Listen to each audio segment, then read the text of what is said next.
ಎಲ್ಲರಿಗೂ ನಮಸ್ಕಾರ. ನನ್ನೆಲ್ಲ ಆತ್ಮೀಯ ಪ್ರೀತಿಯ ಮುದ್ದು ವಿದ್ಯಾರ್ಥಿಗಳೇ, ಇಂದಿನ ತರಗತಿಗೆ ನಿಮ್ಮೆಲ್ಲರಿಗೂ ಸ್ವಾಗತ.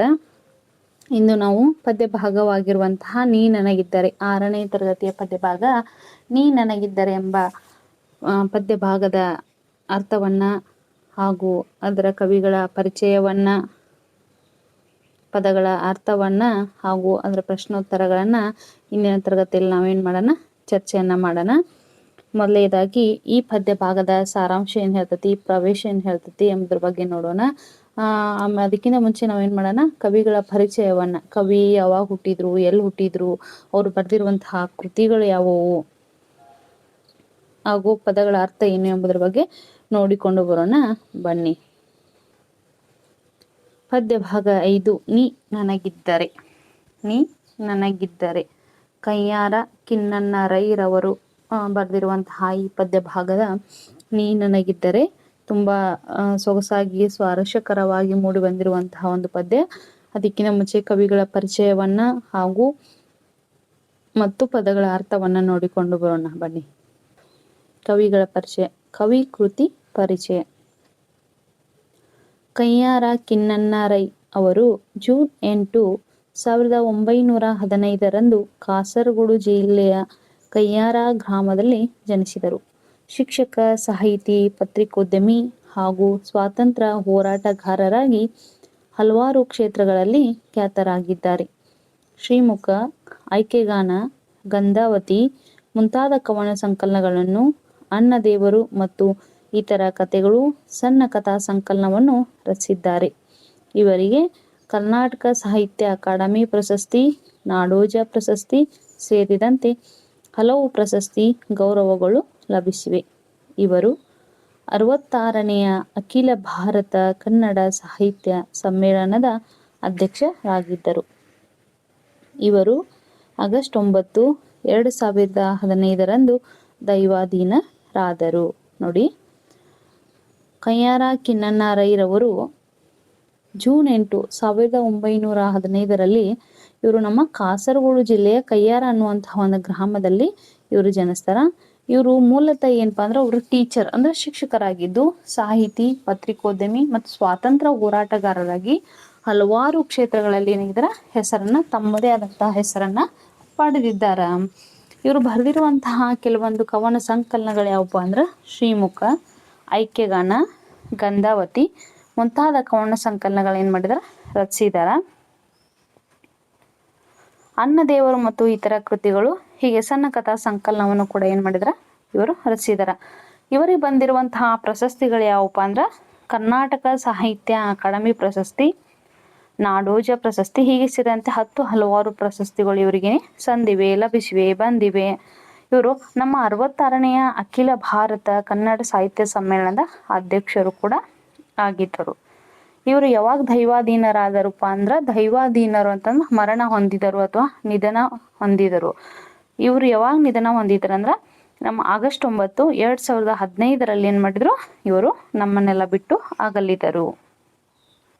ಪದಗಳ ಅರ್ಥ ನೋಡಿ. ಹೊರೆ, ತೂಕ, ಭಾರ, ಕಂತೆ ಅಂತ ಅರ್ಥ. ಕಂಗಾಲು, ಅಶಕ್ತವಾಗು, ದುರ್ಬಲವಾಗು. ಉಪಕಾರ, ಸಹಾಯ ಮಾಡುವುದು. ಸೊಕ್ಕು, ಮದ, ಗರ್ವ, ಬೀಗು ಅಂದ್ರೆ ಅಹಂಕಾರ ಅಂದ್ರೆ ಬಂದಿದೆ ಅಂತಾರಲ್ಲ, ಸೊಕ್ಕು ಬಂದಿದೆ ಅಂತಾರಲ್ಲ ಆ ರೀತಿ. ಹಿಗ್ಗು, ಸಂತೋಷ ಅಂದ್ರೆ ಖುಷಿ ಆಗೋದು. ಚಾಳಿಸು ಅಂದ್ರೆ ಹೀಯಾಳಿಸು, ಪೀಡಿಸು. ವಿವರ ತಿಳಿಯಿರಿ. ಹಿಂಡಿ, ಎಣ್ಣೆಯ ಕಾಳುಗಳಿಂದ ರಸ ತೆಗೆದ ಮೇಲೆ ಉಳಿಯುವ ಶೇಷ. ಹಿಂಡಿ ಅಂದ್ರೇನ, ಎಣ್ಣೆ ಕಾಳುಗಳಂದ್ರೆ ಎಣ್ಣೆ ಪದಾರ್ಥಗಳಿರ್ತಕ್ಕಂತಹ ಕೆಲವೊಂದು ಕಾಳುಗಳಿರ್ತಾವಲ್ಲ, ಈ ಸೋಯಾಬೀನ್ ಆಗಿರ್ಬೋದು, ಆಮೇಲೆ ಕುಶುಬಿ ಆಗಿರ್ಬೋದು, ಇಂತಹ ಕಾಳುಗಳಿಂದ ರಸ ತೆಗೆದ ಮೇಲೆ ಉಳಿಯುವಂತಹ ಶೇಷ. ಮನ ಅಂದ್ರೆ ಒಂದು ತೂಕದ ಒಂದು ಪ್ರಮಾಣ. ಮನ ಅಂದ್ರೆ ಏನ್ರಿ, ತೂಕದ ಒಂದು ಪ್ರಮಾಣ. ಸಾರಾಂಶವನ್ನು ನೋಡೋಣ ಬರೀ ಪದ್ಯದ.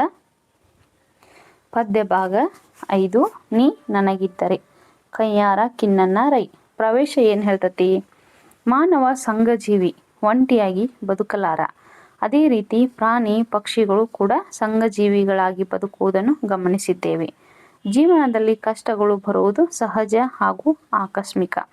ಒಬ್ಬರು ಕಷ್ಟದಲ್ಲಿದ್ದಾಗ ಅವರನ್ನು ನೋಡಿ ಖುಷಿ ಪಡದೆ ಸಾಧ್ಯವಾದಷ್ಟು ಸಹಾಯ ಮಾಡಬೇಕು ಎಂಬುದು ಈ ಪದ್ಯದ ಆಶಯ. ನೋಡಿ, ಮಾನವ ಸಂಘಜೀವಿ. ಅವ ಒಂಟಿಯಾಗಿ ಅಥವಾ ಒಬ್ಬಂಟಿಯಾಗಿ ಬದುಕಲಾರ. ಸಾಧ್ಯನೂ ಕೂಡ ಇಲ್ರಿ. ಅದೇ ರೀತಿ ಪ್ರಾಣಿ ಪಕ್ಷಿಗಳು ಕೂಡ ಸಂಘಜೀವಿಗಳಾಗಿ ಬದುಕೋದನ್ನ ನಾವು ಗಮನಿಸ್ತೀವಿ.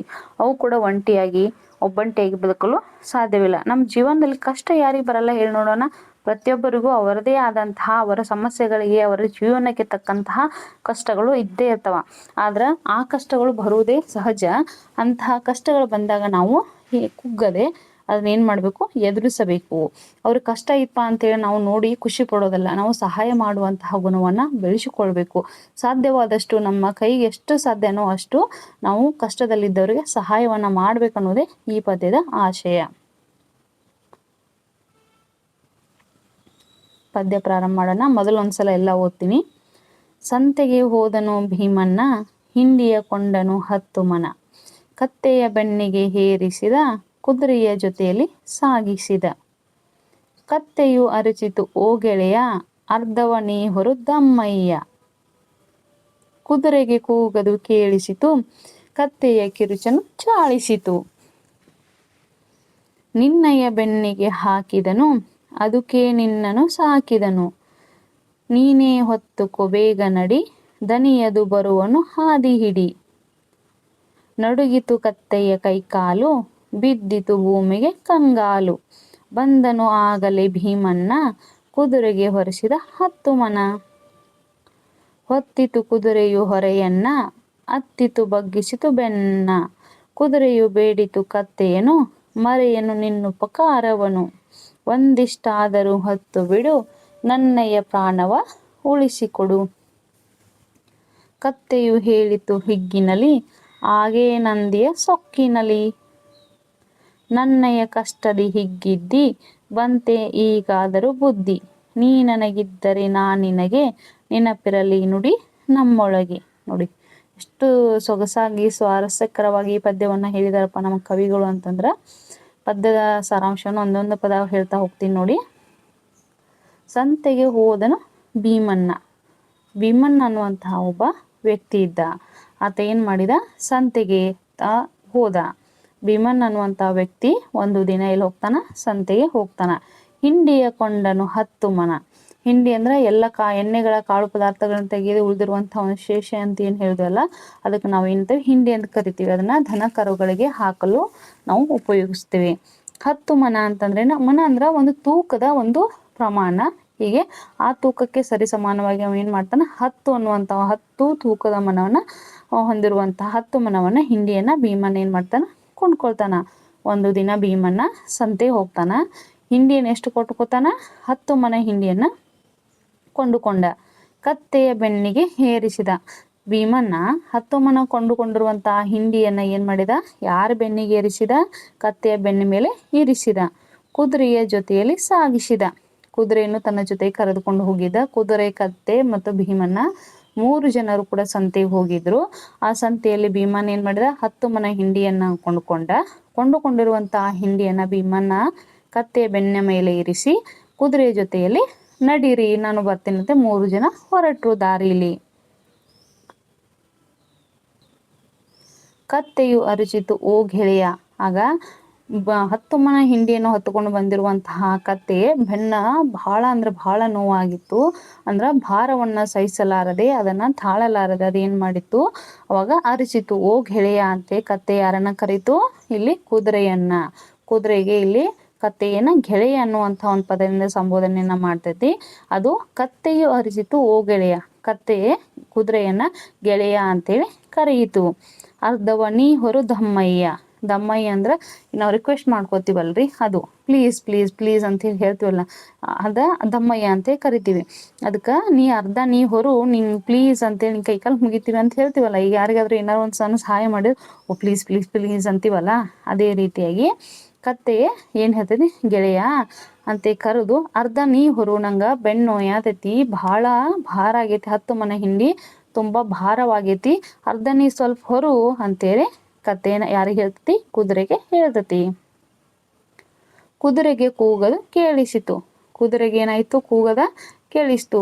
ಕತ್ತೆ ಅರಚಿದ್ದು ಅಂದ್ರೆ ಕತ್ತೆ ಏನ್ ಕಿರ್ಚಿತ್ತಲ್ಲ ಗೆಳೆಯ, 10 ಮನ ಹಿಂಡಿ ನನಗ ಬಹಳ ಭಾರ ಆಗೈತಿ, ನೀ ಹೊರು ಇದನ್ನ ಅರ್ಧ ಅಂತೇಳಿ ಏನ್ ಅದಕ್ಕೆ ಕೇಳ್ಕೊತಿತ್ತಲ್ಲ, ರಿಕ್ವೆಸ್ಟ್ ಏನ್ ಮಾಡ್ಕೋತಾ ಇತ್ತಲ್ಲ, ಅದು ಕುದುರೆಗೆ ಕೇಳಿಸಿತು. ಕತ್ತೆಯ ಕಿರುಚನ್ನು ಚಾಳಿಸಿತು. ಚಾಳಿಸಿತು ಅಂದ್ರೆ ಇಲ್ಲಿ ಹೀಯಾಳಿಸಿತು. ಅದಕ್ಕೆ ಕತ್ತೆ ಕಿರ್ಚಿದ್ದು ಅದೇನ್ ಮಾಡ್ತು, ಹೀಯಾಳಿಸ್ತು. ಓಹೋ ಆಗಲ್ಲ ಆಗಲ್ಲ ಆಗಲ್ಲ ಅಂತ ಕೇಳ್ದವ್ರ ತರ ಇರ್ತೀರಂತಾರಲ್ಲ, ಆ ರೀತಿಯಾಗಿ ಕತ್ತೆ ಹೇಳಿದ್ದು ಕುದುರೆ ಕೇಳ್ದವ್ರ ಹಾಗೆ ಅದನ್ನ ಹೀಯಾಳಿಸಿತು, ಅದನ್ನ ತೊದಲಿಕೆನ ಮಾಡಿತು. ಅಂದ್ರ ಕತ್ತೆಯಲ್ಲಿ ಏನ್ ಮಾಡ್ತೈತಿ, 10 ಮನ ಹಿಂಡಿಯನ್ನ ಹೊತ್ತುಕೊಂಡಿರುವಂತಹ ಕತ್ತೆ ಬೆನ್ನ ನೋವು ಬಂದಿರೋದ್ರಿಂದ ತನ್ನ ಗೆಳೆಯನಾಗಿರುವಂತಹ ಕುದುರೆಗೆ ಸ್ವಲ್ಪ ನೀ ಹೊರು, ನಿನ್ ದಮ್ಮಯ್ಯ ನನಗ್ ಬಹಳ ಭಾರ ಆಗೈತಂತೆ ಅದು ರಿಕ್ವೆಸ್ಟ್ ಮಾಡ್ಕೊಂಡ್ರು ಕೂಡ ಕುದುರೆ ಕೇಳ್ದರ ಹಾಗೆ ಕತ್ತೆಗೆ ಏನ್ ಮಾಡ್ತತಿ, ಹೀಯಾಳಿಸ್ತತಿ. ಏನಂತ ಹೀಯಾಳಿಸ್ತತಿ ಬರೀ ನೋಡೋಣ ಮುಂದೆ. ನಿನ್ನಯ ಬೆನ್ನಿಗೆ ಹಾಕಿದನು.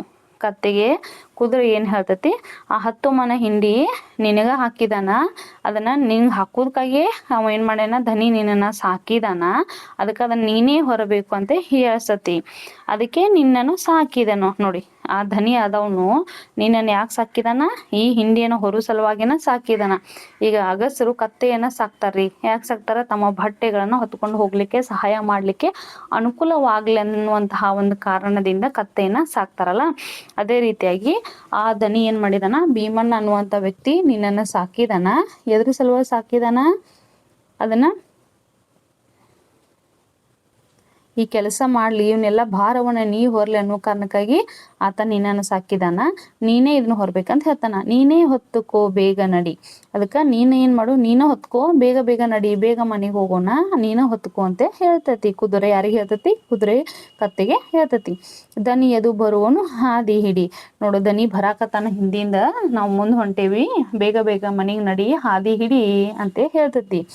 10 ಮನ ಹಿಂಡಿಯನ್ನು ಹೊತ್ತುಕೊಂಡಿರುವಂತಹ ಕತ್ತೆ ಬೆನ್ನ ನೋವು ತಾಳಲಾರದೆ ಕುದುರೆಗೆ ಹೇಳಿದ್ರ, ಕುದುರೆ ಆತನ ಮಾತನ್ನ ಹೆಂಗ್ ಹೀಯಾಳಿಸತಿ, ಆತ ಸಾಕಿರುವುದ ನಿನ್ನನ್ನ ಭಾರವನ್ನ ಹೊತ್ತುಕೊಳ್ಳಲಿಕ್ಕೆ ನಿನ್ನನ್ನ ಧನಿ ಸಾಕಿದಾನ ಅಂತ ಅದನ್ನ ಹೀಯಾಳಿಸಿ, ಅದಕ್ಕೆ ದನಿ ಬರಾತನ, ನೀ ಬೇಗ ನಡಿ ಅಂತ ಹೇಳ್ತತಿ. ನಡುಗಿತು ಕತ್ತೆಯ ಕೈಕಾಲು. ನೋಡ್ರಿ, ಅವಾಗ ಅಷ್ಟು ಹೇಳಿದ್ರು ಕೂಡ, ಕತ್ತೆ ಹೇಳಿದ್ರು ಕೂಡ ಕುದುರೆ ಏನ್ ಮಾಡ್ತತಿ, ಅದನ್ನ ಹೀಯಾಳಿಸುವುದರಿಂದ ಧನಿ ಭರಾತನ, ಬೇಗ ಬೇಗ ಹಾದಿ ಹಿಡಿ ಅಂತ ಏನ್ ಹೇಳ್ತೈತಿಲ್ಲ, ಅವಾಗ ಕತ್ತೆಗೆ ಏನಾಗ ಸುಸ್ತಾಗ್ಬಿಡ್ತತಿ. 10 ಮನ ಹಿಂಡಿ ಭಾರವನ್ನು ಹೊತ್ತುಕೊಂಡಿರುವಂತಹ ಕತ್ತೆ ಬೆನ್ನು ನೋವನ್ನ ತಾಳಲಾರದೆ, ಆ ನೋವನ್ನು ಸಹಿಸಲಾರದೆ ಆತ ಕತ್ತೆ ಕೈಕಾಲು ಏನಾಗ್ತತಿ, ನಡಗಾಕ ಸ್ಟಾರ್ಟ್ ಆಗ್ತತಿ, ಅಂದ್ರೆ ನಡಗಲಿಕ್ಕೆ ಪ್ರಾರಂಭವಾಗ್ತತಿ.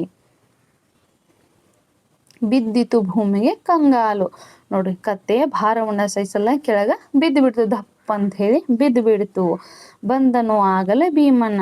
ಆಗ ಆ ಕತ್ತೆ ಮತ್ತು ಕುದುರೆ ಹಿಂದಿಂದ ಬರ್ತಕ್ಕಂತಹ ಭೀಮಣ್ಣ ಏನ್ ಮಾಡಿದ, ಒಮ್ಮೆ ಕತ್ತೆ ಕೆಳಗೆ ಭಾರವನ್ನ ಸಹಿಸಲಾರದೆ ಭೂಮಿ ಮೇಲೆ ದಪ್ಪಂತಹ ಬಿದ್ದ ನಂತರ ಭೀಮಣ್ಣ ಓಡಿ ಬಂದು ಯಾರ ಹತ್ರ ನಿಂತ, ಕತ್ತೆ ಹತ್ರ ನಿಂತ.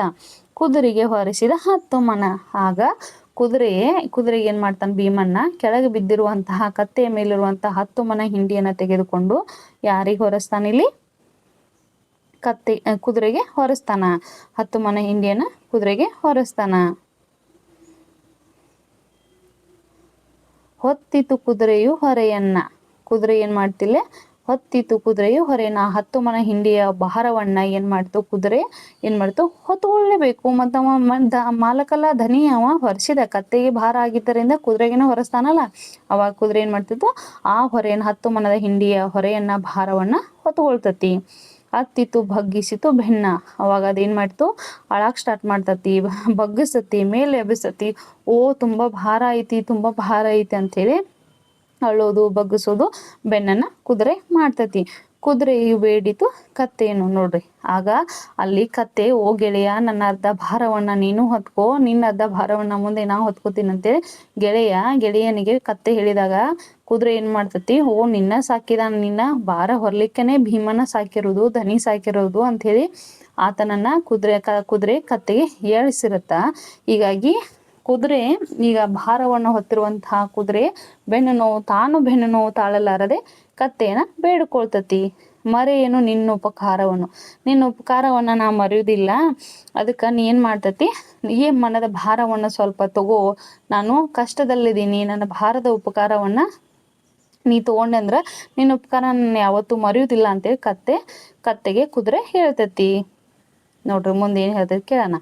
ಒಂದಿಷ್ಟಾದರೂ ಹೊತ್ತು ಬಿಡು, ಒಂದು ಸ್ವಲ್ಪ ಆದರೂ ಹೊರು. ನೀನು ಅಷ್ಟು 10 ಮನ ಹಿಂಡಿಯ ತೂಕದ ಭಾರವನ್ನು ಹೊರದೇ ಇದ್ರೂ ಪರವಾಗಿಲ್ಲ, ಅದರಲ್ಲಿ ಸ್ವಲ್ಪ ಆದರೂ ಭಾರವನ್ನು ನೀ ಹೊತ್ತು ಬಿಡು ಅಂತ ಹೇಳ್ತೈತಿ ಕುದುರೆ ಕತ್ತೆಗೆ. ನನ್ನಯ ಪ್ರಾಣವ ಉಳಿಸಿಕೊಡು.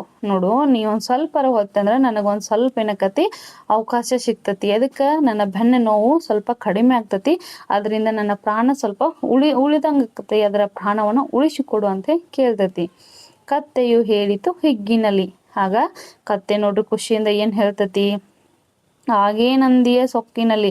ಓ, ನೀ ಅವಾಗೇನಂದಿ, ನನಗೆ ಬೆನ್ನು ಹೋಯ್ತಿ ನೀವು ಹೊತ್ತಗೋ ಅಂತೇಳಿ ನಾನು ನಿನ್ನ ಕೇಳಿದ್ರ ಗೆಳೆಯ ಅಂತೇಳಿ ನಾನು ನಿನಗೆ ಏನು ಮಾಡಿದ್ನಿ, ರಿಕ್ವೆಸ್ಟ್ ಮಾಡ್ಕೊನಿ, ಧಮ್ಮಯ್ಯ ಅಂತೇಳಿ ನಿನ್ನನ್ನು ಬೇಡ್ಕೊನಿ. ಆದ್ರೆ ನೀನು ಕೇಳ್ದವ್ರ ಥರ ನೀ ಏನು ಮಾಡಿದಿ, ನನ್ನ ಮಾತನ್ನು ತೆಗೆದು ಹಾಕಿಬಿಟ್ಟು ಈಗ ನೀ ಏನು ಹೇಳ್ತಿ, ಸೊಕ್ಕಿನಿಂದ ಅವಾಗ ಹೇಳಿದ ಮಾತನ್ನು ಈಗ ಏನು ಹೇಳ್ತತಿ ಕತ್ತೆ ಕುದುರೆಗೆ ಖುಷಿಯಿಂದ ಹೇಳ್ತತಿ. ಆಗೇನಂದಿ ನೀ ನನಗೆ ಅಂಥೇಳಿ ಅವಾಗ ಕುದುರೆಗೆ ಹೇಳ್ತತಿ, ನನ್ನಯ ಕಷ್ಟದ ಹಿಗ್ಗಿದ್ದಿ. ಅವಾಗ ನನಗೆ ಕಷ್ಟ ಬಂದಿತ್ತ, ಆ ಕಷ್ಟವನ್ನು ಸ್ವಲ್ಪ ಭಾರವನ್ನು ನೀ ತಗೋಪ ಗೆಳೆಯ ಅಂತ ನಾನೇನು ಹೇಳಿದ್ರೆ ನೀ ಕೇಳಿಲ್ಲ. ನನಗೆ ಬಂದಿರೋ ಕಷ್ಟವನ್ನು ನೋಡಿ ನೀ ಬಹಳ ಖುಷಿ ಪಟ್ಟಿದ್ದಿ. ನಿನ್ನ ಭೀಮಣ್ಣ ಇದೆ ಇದಕ್ಕೆ ಭಾರನ ಹೊರಲಿಕ್ಕೆನ ನೀನು ಸಾಕಿದಾನೋ ಅಂತ ಅನ್ನೋ ರೀತಿ ನನಗೆ ಮಾತಾಡಿದಿ. ಈಗ ಹೆಂಗಂತ ಕೇಳ್ತೈತಿ. ಬಂತೆ ಈಗಾದರೂ ಬುದ್ಧಿ. ಈಗಲಾದರೂ ನಿಂಗೆ ಸ್ವಲ್ಪ ಬುದ್ಧಿ ಬಂತನ. ನಾವು ನಮ್ಮ ಜೀವನದಲ್ಲಿ ಒಂಟಿಯಾಗಿ ಬದುಕಲು ಸಾಧ್ಯವಿಲ್ಲ. ಈಗಲಾದರೂ ನಿಂಗೆ ಬುದ್ಧಿ ಬಂತಿಲ್ಲ ಅಂತ ಕೇಳ್ತೈತಿ. ನೀ ನನಗಿದ್ದರೆ ನಾನು ನಿನಗೆ, ನೀ ನನಗಿದ್ರೆ ನಾನು ನಿನಗೆ ಆಗ್ತೀನಿ. ನೀ ನನಗೆ ಸಹಾಯ ಮಾಡಿದ್ರೆ ನಾನು ನಿನಗೆ ಸಹಾಯ ಮಾಡ್ತೀನಿ. ನೀ ನನಗೆ ಉಪಕಾರ ಮಾಡಿದ್ರೆ ನಾನು ನಿನಗೆ ಉಪಕಾರ ಮಾಡ್ತೀನಿ ಅಂತ ಕತ್ತೆ ಕುದುರೆಗೆ ಹೇಳ್ತತಿ. ನೆನಪಿರಲಿ ನೋಡಿ ನಮ್ಮೊಳಗೆ, ಈ ಮಾತನ್ನು ನೀನು ಯಾವಾಗಲೂ ನೆನಪಿನಲ್ಲಿ ಇಟ್ಕೋ ಅಂಥೇಳಿ ಕುದುರೆಗೆ ಕತ್ತೆ ಹೇಳ್ತತಿ. ನೋಡ್ರಿ, ಭೀಮಣ್ಣ ಒಂದು ದಿನ ಸಂತೆಗೆ ಹೋಗ್ತಾನ. ಸಂತೆಯಲ್ಲಿ 10 ಮನ ಹಿಂಡಿಯನ್ನು ಖರೀದಿ ಮಾಡಿರುವಂಥ ಹಿಂಡಿಯನ್ನು ಭೀಮಣ್ಣ ಯಾರ ಮೇಲೆ ಹೊರಸ್ತಾನ, ಕತ್ತೆ ಮೇಲೆ ಹೊರಸ್ತಾನ. ಕತ್ತೆ ಇದ್ದಿದ್ದು ನೋಡ್ರಿ, ಇಲ್ಲಿ ಕತ್ತೆಗೆ ಹೊರಿಸಿರುವಂತಹ ಕುದುರೆ ಭಾರವನ್ನು ನನಗೆ ತಾಳಕ್ಕೆ ಆಗ್ತಾ ಇಲ್ಲ, ನಂಗೆ ದಾರಿಯಲ್ಲಿ ಬಹಳ ಬೆನ್ನು ನೋಯ್ತಾ ಇದೆ, ಅದಕ್ಕೆ ಕುದುರೆಗೆ ಗೆಳೆಯ ನೀ ಹೊತ್ತುಗೋ ಅಂತೇಳಿ ಭೀಮಣ್ಣ ಹೇಳ್ತಾನ. ಆದ್ರೆ ಭೀಮಣ್ಣ ಇದು ಕ್ಷಮಿಸಿ, ಕತ್ತೆ ಭೀಮಣ್ಣ ಹೊರಿಸಿರುವಂಥ 10 ಮನದ ಹಿಂಡಿಯ ಭಾರವನ್ನು ಕುದುರೆಗೆ ಕತ್ತೆ ಏನು ಮಾಡ್ತತಿ, ನೀ ಹೊತ್ತುಗೋ ಸ್ವಲ್ಪ ಅಂತ ಹೇಳಿದ್ರೆ ಅವಾಗ ಇವೇನು ಹೇಳ್ತಾನ, ಕುದುರೆ ಇದ್ದಿದ್ದು ಏನು ಹೇಳ್ತತಿ, ಗೆಳೆಯ ನೀನನ್ನು ಸಾಕಿರೋದು ಅವ ಎದಕ್ಕೆ ಭಾರವನ್ನು ಹೊರ್ಲಿಕ್ಕನೆ ಭೀಮಣ್ಣ ಧನಿ ನಿನ್ನನ್ನು ಸಾಕಿದಾನ, ಅದ್ರ ಭಾರ ನೀನೇ ಹೊತ್ತುಕೋ ಅಂತ ಹೇಳ್ತತಿ. ಅವಾಗ ಅದು ನಡೆಯೋಕ್ಕೆ ತ್ರಾಸಾಗೋದು, ತೊಂದರೆ ಆಗೋದು, ದಪ್ಪ ಅಂತ ಭೂಮಿ ಮೇಲೆ ಕತ್ತೆ ಬಿದ್ದು ಬಿಡ್ತೈತಿ. ಬಿದ್ದಿರುವಂತಹ ಕತ್ತೆಯನ್ನು ನೋಡಿರುವಂತಹ ಭೀಮಣ್ಣ 10 ಮನದ ಹಿಂಡಿಯ ಭಾರದ ತೂಕವನ್ನು ಯಾರಿಗೆ ಹೊರಿಸ್ತಾನ, ಕುದುರೆಗೆ ಹೊರಸ್ತಾನ. ಓ, ಇಷ್ಟೊಂದು ಭಾರವನ್ನು ಹೊತ್ತು ನೀ ನಡೆದಿಯಲ್ಲ, ಈ ಭಾರದ ತೂಕವನ್ನು ಸ್ವಲ್ಪ ನೀ ತಗೋ, ಇದ್ರ ತಗೊಂಡದ ನನಗೆ ಉಪಕಾರ ಮಾಡಿದಂಗೆ ಆಕತಿ, ನನಗೆ ಸಹಾಯ ಮಾಡಿದಂಗೆ ಆಕತಿ ಅಂತೇಳಿ ಕುದುರೆ ಕತ್ತೆ ಹತ್ರ ಪ್ರಾರ್ಥನೆಯನ್ನು ಮಾಡ್ತತಿ, ಬೇಡ್ಕೊಳ್ತತಿ. ಅವಾಗ ಕತ್ತೆ ಏನು ಹೇಳ್ತತಿ ಸೊಕ್ಕಿನಿಂದ, ಓ, ನಾ ಏನಾರ ಅವಾಗ ಹೇಳಿದ್ನಲ್ಲ, ನಾನು ಕೇಳೋದನ್ನ ನೀನೇನು ಮಾಡಿದಿ, ಬಹಳ ಸೊಕ್ಕಿನಿಂದ ನನ್ನ ಜೊತೆ ಮಾತಾಡಿದಲ್ಲ, ಕೇಳದೆ ಇರೋರ ಥರ ನೀನು ನನಗೆ ಅಂದು, ಅದಕ್ಕಾಗಿ ಈಗಾದರೂ ಗೊತ್ತಾಯ್ತಿಲ್ಲ ನಿನಗೆ, ನಾನು ನಿನಗಿದ್ರೆ ನೀ ನನಗೆ, ನಾನು ನಿನಗೆ ಸಹಾಯ ಮಾಡಿದ್ರೆ ನೀ ನನಗೆ ಸಹಾಯ ಮಾಡ್ತಿ. ಅದಕ್ಕಾಗಿ ಇಲ್ಲಿ ಮನುಷ್ಯ ಯಾವಾಗಲೂ ಸಂಘಜೀವಿ ಅಥವಾ ಒಬ್ಬಂಟಿಯಾಗಿ ಬದುಕಲು ಸಾಧ್ಯವಿಲ್ಲ. ನಾವು ಒಬ್ಬರಿಗೆ ಉಪಕಾರ ಮಾಡಿದ್ರೆ ಅವರು ನಮಗೆ ಉಪಕಾರ ಮಾಡಬೇಕು, ನಾವು ಒಬ್ಬರಿಗೆ ಸಹಾಯ ಮಾಡಿದ್ರೆ ಅವರು ನಮಗೆ ಸಹಾಯವನ್ನು ಮಾಡಬೇಕು, ನಾವು ಇನ್ನೊಬ್ರು ಸಹಾಯ ಮಾಡಿದ್ರೆ ನಮ್ಮ ಕಷ್ಟದಲ್ಲಿದ್ದಾಗ ಅವರು ಕೂಡ ನಮಗೆ ಸಹಾಯವನ್ನು ಮಾಡ್ತಾರೆ. ನಾವು ಯಾರಿಗಾದ್ರೂ ಸಹಾಯ ಮಾಡಲಿಲ್ಲ ಅಂದ್ರೆ ಯಾರು ನಮ್ಗೆ ಸಹಾಯ ಮಾಡ್ತಾರ್ರಿ? ನಾವು ಕಷ್ಟ ಬಂದೈತೆ ಅಂದಾಗ ಹಿಗ್ಗದೆ, ಖುಷಿ ಸುಖ ಐತಂದಾಗ ನಾವು ಹಿಗ್ಗದೆ ಮಾಡಬಾರ್ದು. ಅವ್ರಿಗೆ ಪಾಪ ಕಷ್ಟ ಐತಲ್ಲ ಅಂಥೇಳಿ ನಾವು ಬಹಳ ಖುಷಿಯಿಂದ ಕುಣಿದಾಡಬಾರ್ದು. ಅವ್ರ ಕಷ್ಟ ಐತಲ್ಲ, ನಮ್ಮ ಕೈಲಾದಷ್ಟು, ನಮ್ಮ ಸಹಾಯವಾದಷ್ಟು, ನಮ್ಗೆ ಎಷ್ಟು ಸಾಧ್ಯನೋ ಅಷ್ಟು ನಾವು ಸಹಾಯವನ್ನು ನಾವು ಮಾಡಲೇಬೇಕು, ಪರೋಪಕಾರವನ್ನು ನಾವು ಮಾಡಲೇಬೇಕು, ಉಪಕಾರವನ್ನು ನಾವು ಮಾಡಲೇಬೇಕು ಅನ್ನುವಂತಹ ಈ ಪಾಠದ ಸಾರಾಂಶ. ಆದ್ದರಿಂದ ಈ ಪದ್ಯದ ಪೂರ್ತಿ ಸಾರಾಂಶ ಏನಂತಂದ್ರೆ, ನಾನು ನಿನಗೆ, ನೀ ನನಗೆ. ಮನುಷ್ಯ ಸಂಘಜೀವಿ, ಮಾನವ ಸಂಘಜೀವಿ, ಒಂಟಿಯಾಗಿ ಬದುಕಲಾರ. ಆತ ಒಬ್ಬರಿಂದ ಒಬ್ಬರಿಗೆ ಸಹಾಯ ಮಾಡುವುದೇ ಮಾನವನ ಒಳ್ಳೆಯ ಗುಣ ಅಂತ ಹೇಳ್ತಾನೆ. ಆದ್ದರಿಂದ ನಾವು ಒಬ್ಬರಿಂದ ಒಬ್ಬರಿಗೆ ಸಹಾಯ ಮಾಡ್ತಾ ನಮ್ಮ ಪರೋಪಕಾರ ನೀತಿಯನ್ನು ನಾವು ಮರಿಬಾರ್ದು. ನಾವು ಯಾವಾಗಲೂ ಅದನ್ನು ನೆನಪಿನಲ್ಲಿ ಇಟ್ಕೊಳ್ಬೇಕು. ನಾವು ಸಹಾಯ ಮಾಡೋದು ಮನುಷ್ಯ ಆಗಲಿ ಪ್ರಾಣಿಗಳಲ್ಲಾಗಲಿ ಯಾರಲ್ಲಿ ಆದರೂ ದಯೆ ಇರಬೇಕು. ನಾವು ಕಷ್ಟ ಬಂದಾಗ ಯಾರಿಗಾದ್ರೂ ನಾವು ಸಹಾಯವನ್ನು ಮಾಡಬೇಕೆನ್ನುವುದೇ ಈ ಪದ್ಯದ ಸಾರಾಂಶ. ಕವಿಗಳು ಈ ಪದ್ಯದ ಮುಖಾಂತರ ನಮಗೇನು ಮಾಡಿದ್ರ ಒಳ್ಳೆ ಸಾರಾಂಶವನ್ನು ಒಳ್ಳೆ ಒಂದು ಸಂದೇಶವನ್ನು ನಮಗೆ ಹೇಳಿದಾರ. ನೀ ನನಗಿದ್ದರೆ ನಾನು ನಿನಗೆ, ನಾನು ನನಗಿದ್ರೆ ನೀ ನನಗೆ. ಅಂದ್ರೆ ಒಬ್ಬರಿಂದೊಬ್ಬರಿಗೆ ಇಲ್ಲಿ ಸಹಾಯ ಮಾಡುವಂಥ ಒಂದು ಮನೋಭಾವನೆಯನ್ನು ಮನೋಪ್ರವೃತ್ತಿಯನ್ನು ಬೆಳೆಸುವಂಥ ಒಂದು ಪದ್ಯ ಭಾಗ ಅಂತ ಹೇಳಬಹುದು.